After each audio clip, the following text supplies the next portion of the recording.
If you think that more watts automatically equals bigger buds, or you think that you need all these fancy light spectrums, this video might change how you look at your grow lights. Come on, let's get into it. But before we do, this video is sponsored by Real Grow Lab, realgrowlab.com. If you want a place to post your grow without censorship, you gotta check out realgrowlab.com. It is our party over there. There's no bans, no censorship, no takedowns, just growers sharing the good stuff. Go on over, post some pics, get some props, learn from the best. realgrowlab.com. Sign up free, post your first grow. Come on, let's do this, I see. All right, everybody loves buying new lights. Yeah. Everybody hates buying the wrong lights. Let's talk about what you need to know when you're picking out some new grow lights. Sure. We always talk lights of the energy, right? Lights of the power. Yeah, and one of the first things that I always see is how many watts the lights are. Yeah, that's kind of old school stuff. That'll be the first thing we want to clear up. Watts is how much power it's pulling from the wall. That's all it means. What it's going to cost you on your electric bill.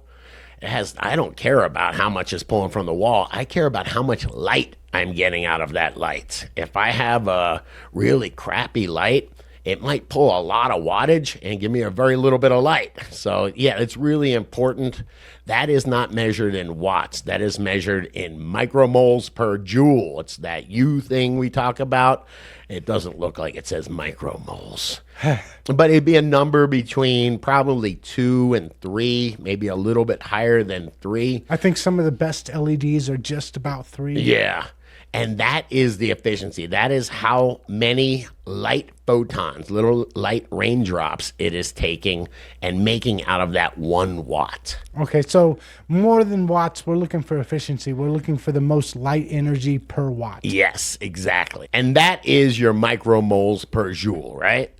So now remember though, if we are increasing the total amount of light photons that come up, we talk about that being the energy, right? We've got to increase all this other stuff or else it's a waste of money. Right, you can turn your lights up, but that doesn't necessarily help your plants unless there's other factors taken into consideration. Yeah, light is the energy, carbon is the food, has to have a nice environment to keep it all going with nutrients and the right, temperature and humidity. Yeah, so if you've got all that light, you've got all that energy, right?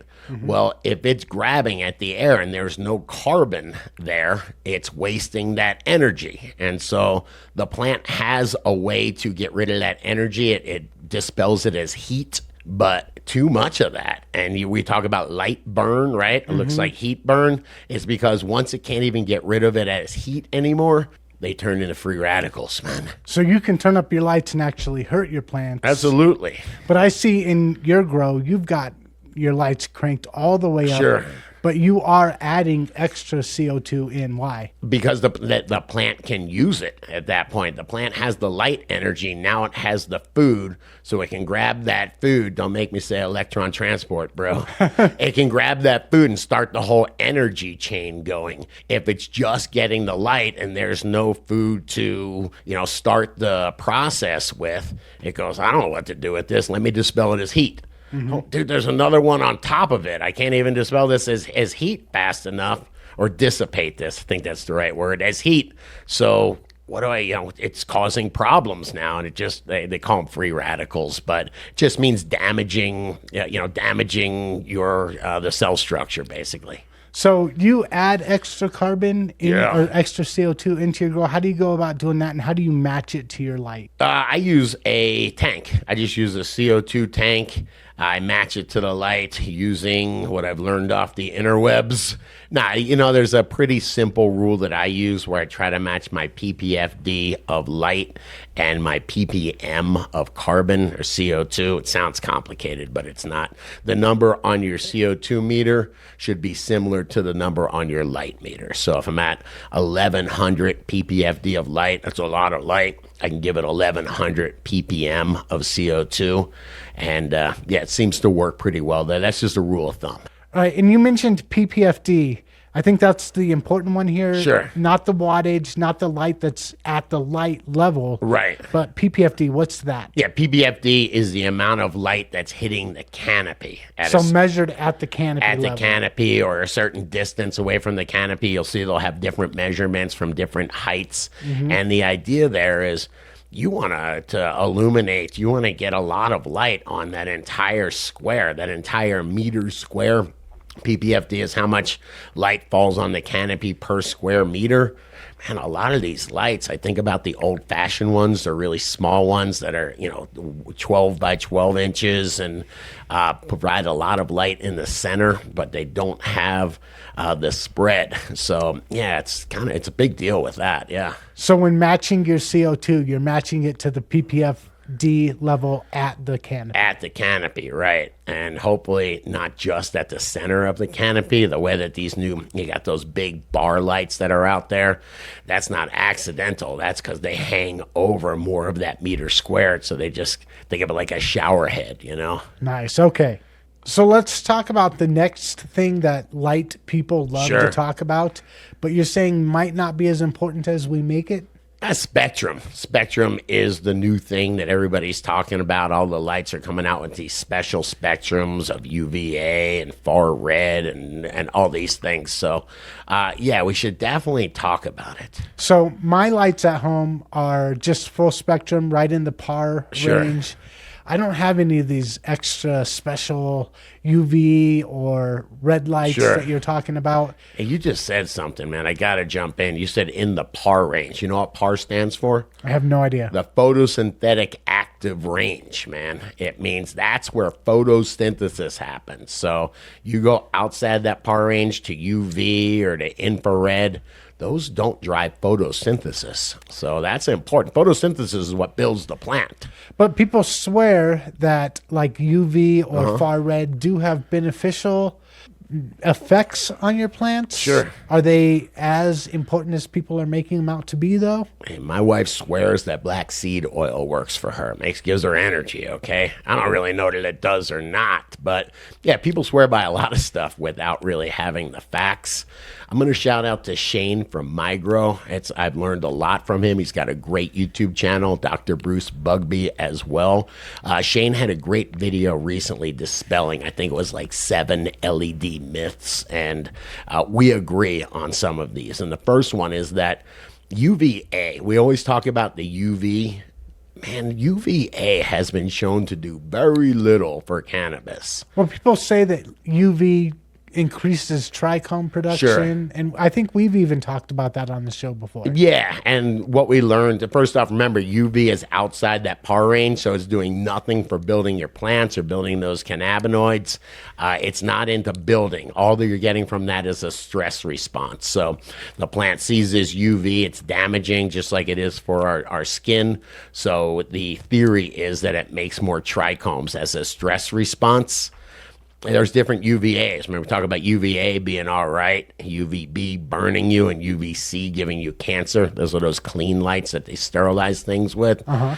UVB, they say, does work. It can increase your trichome production. I don't have any great studies on it, but I do believe that UVB works. But it is a pain in the butt, man. Well, that's why I've only got the full spectrum light, and I haven't invested in UVB or far red lights yet. Yeah. Well, UVA, they can actually make the diodes so that they can put them in LED lights and they work. UVB is like a destructive. The reason it burns your skin, it's a destructive wavelength. The shorter you get, the more destructive they are. And it burns out those bulbs. Yeah, it burns out the LEDs big time. So now you have to use a separate tube bulb, the old school fluorescence. And it's kind of a pain in the butt. You got to put them on a separate timer. Yeah, you can burn your plants with them real easy. So yeah, it might be a little bit overrated. I tell you what, for me, I'm not running them. I've got UV bulbs. There's one right there. I'm not running them. Okay, what about the far red lights on the other end of the spectrum? I have a far red here. If it was a snake, it would bite me right there. Again, something I'm not running. This sounds great. You've heard of the Emerson effect, right? Far red, by the way, if you misuse it, it will cause your plants to stretch like crazy. But what most people are trying to use it for is this thing called the Emerson effect. And it's one of these things they study in a university. And they say when you take a chloroplast or chlorophyll A and you mix these two spectrums together, you get over a 15% increase in photosynthetic efficiency. Well, you don't have just full chlorophyll A. You got carotenoids and chlorophyll B. It's all these other things that make it not really work the same way when it is in your canopy, when it's in your actual garden. And the Emerson effect and all that, it's something, like I said, that comes from laboratories. It's fun to talk about it on the internet. I think you are going to get very minimal amount of benefit from it. And I got to tell you something that my research has taught me. Red gets absorbed. The red light gets absorbed. It's super photosynthetically active. The far red doesn't, man. The far red bounces off. It gets, it's not absorbed as easily as the red. So it's a different ratio. At the end, we talk about the whole Emerson effect has to do with the deep red to far red ratio. All that's out the window if it's getting bounced around the canopy. So that's one that I wouldn't spend a fortune on getting, a light that produces the Emerson effect, or if that's one of its marketing claims. I don't know if I'd pay a bunch extra for that. See, for me, it's not really the money. It's the added stress and added complication to my grow. Yeah. For not too big of a payoff, I don't know if it's worth it for me to invest in it. Yeah, I'm starting to think, put it this way, I have a lot of these lights that I don't use because I'm not sure it is worth it in investing. And just personally, I want to learn a bunch of stuff. So I need to keep constants going. If I'm constantly changing my lights and my spectrum, I don't get to learn much. All right, and you mentioned penetration. No, this is not that kind of a video. Don't flag us, YouTube. What were you... Help me understand penetration when it comes to lights and why it might be overhyped. Yeah, I mean, the lights, red and blue, okay, are super photosynthetically active. Remember, if you look at that chart, you can Google a photosynthetic chart or activity chart, and you'll see that the peaks, there's a big peak on blue, there's a bigger peak on red.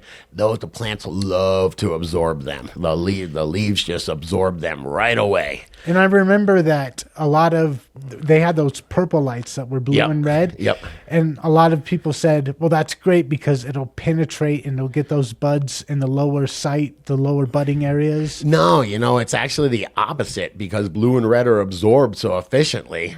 Right as soon as they hit that canopy, they're absorbed. Okay. Stuff like that. Far red, I tell you what's one that's controversial is green light. Because plants reflect the green light. That's why they're green, right? Uh-huh. So green light, it actually is photosynthetically active. Thank you, Dr. Bruce Bugbee. It's absorbed very well. And what's cool about green light, it bounces all around the canopy because it's reflected off the leaves. Okay, so the reason why I was asking that is I remember some growers would have this big giant cola at the top of their plant, but then they'd have budding sites down lower, and they were really concerned about making sure that the light penetrated down past that big cola. And you say just don't do that. Yeah, you can add all the fancy green light spectrum you want. I think you're spending a lot of money that you could just spend by getting some bamboo stakes or a trellis netting. It's really about flattening out the canopy. I was just over Nice Guy Kenny's house helping him do this. We took some bamboo stakes and you have one giant cola growing right into the light. If you take that and bend it flat, you'll be surprised how flexible these things are. You'll be surprised how many options you have with them. So, by doing that and flattening out your canopy, now you're equally distributing that light. It is such more of a big deal of getting that light into the canopy. And by the way, the light that the plant likes, it's not getting it all, the green all reflected or whatever. It is getting all that red light, that blue light, right at those flowering sites. It doesn't have to bounce around at all. Remember what we said? Plants can super efficiently absorb those wavelengths and photosynthesize out of them. That's how you get an entire trellis full or entire canopy full of great tops. So instead of having a wide variety of depth of your budding sites. Just try and keep all of your budding sites at kind of like a nice, even canopy. Yup, exactly. Keep them from having every time the light has to reflect off something, it loses energy, gets absorbed a little bit. Yeah, I wouldn't bother with that. I would instead try to get as much direct light onto that canopy as possible, and as even of a canopy as possible. Hey, but those are just 3 of my tips for not spending too much on a grow light. But come on, tell me, what is one thing that you have tried with your grow light that really made a difference? Let me know in the comments. And come on, if you like this video, hit the like button, hit that subscribe button, share this video with the grower you know that spent too much on his grow light, and check out the other couple of videos YouTube's recommend, and we think you'll dig them.